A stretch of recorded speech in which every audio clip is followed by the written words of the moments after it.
was 50 years ago this weekend that the strongest hurricane up until that time to ever hit the United States mainland plowed into the Mississippi Gulf Coast. Well, Hurricane Camille was our standard for devastation until Hurricane Katrina surpassed it.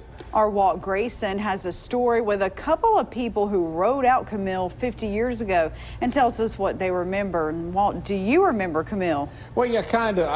I did not go to Camille. I was fresh out of the Delta working my first job in Jackson, in the big city, less than a month when Camille hit. I didn't go to the coast, but I do remember the work of these two guys on television in Jackson from back then.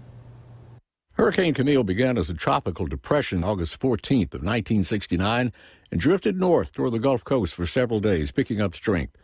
Warnings were issued for a small but powerful hurricane, and the few days leading up to landfall were taken as a lark by some. Others heeded the warning and left. Jackson television reporter Jim Jeffries was sent to the coast with a photographer to cover the storm. We just kind of drove around when we got down there. The weather was good. The wind was picking up, but just a breeze, you know. Bob Bullock was a photographer with WJTV at the time. He traveled to the coast with veteran WJTV reporter and anchorman Bert Case. It was more than I expected. I had no idea that it would do all that much damage. Sunday afternoon, August 17th of 1969, drifted into Sunday night and overnight into Monday morning. The gentle breezes picked up considerably. When it hit, it hit. And fortunately, I've been a ham radio operator since I was about 12, and they had a ham radio station there in that operations center. And because all the phone lines were down and there was no other communications, we used the ham radio to communicate with Jackson.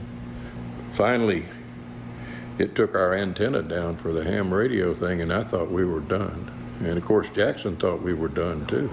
And then when the wind started blowing out and the water started coming up and the winds started coming up, it really said, well, you know, maybe it's going to take the whole motel or hotel, you know, out. The next morning was a shock when Bob with Bert and Jim with his photographer got their first look at what the storm had done. Talk about wreckage, you know. The beach was just impassable. Ships up on out of the harbor, great big ships. I guess I just never realized 50 years ago what a hurricane could do. And then came Katrina. Just an illustration of the intensity of Katrina, Camille destroyed the Church of the Redeemer in Biloxi, leaving only the bell tower standing. Katrina knocked down the bell tower.